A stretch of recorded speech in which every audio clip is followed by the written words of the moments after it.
In the small town of Elmwood, there was a dog named Max who was known for his curious nature.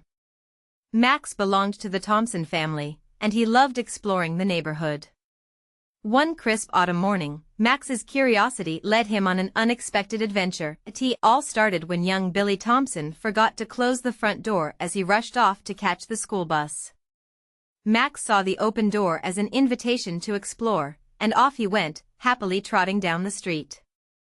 As he wandered, he followed the sound of children's laughter, which led him straight to Elmwood Elementary School. Max walked through the open school gates and followed the crowd of students heading inside.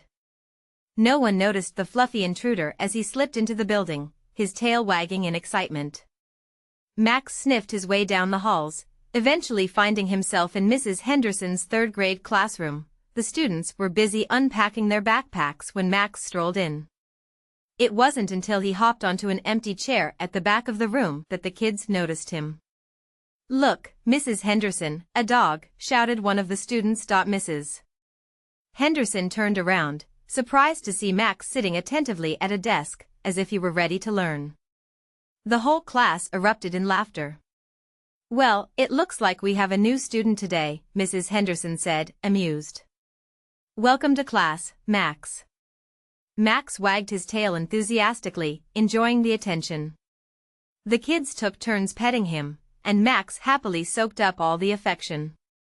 Mrs. Henderson decided to make the most of the situation. "All right, class, let's have a special lesson about pets today. Who can tell me something interesting about dogs?" The kids eagerly shared stories about their own pets, while Max wandered around the classroom, occasionally stopping to sniff a lunchbox or nuzzle a friendly hand.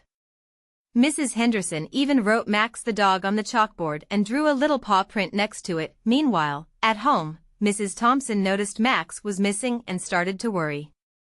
She decided to check the school, knowing how much Max loved following Billy around. When she arrived and found Max happily participating in a lesson, she couldn't help but laugh. "Max, there you are. Playing hooky, are we?" she said, giving him a scratch behind the ears. Mrs. Henderson and the students thanked Mrs. Thompson for the unexpected visit, and she promised to bring Max back for a proper visit another time. As Mrs. Thompson led Max out of the classroom, the kids waved goodbye, and Max gave a cheerful bark in return. From that day on, Max became a local legend, known as the dog who went to school. And every now and then, Mrs. Henderson would remind her students of the day Max came to class, teaching them that sometimes the best lessons come from the most unexpected places.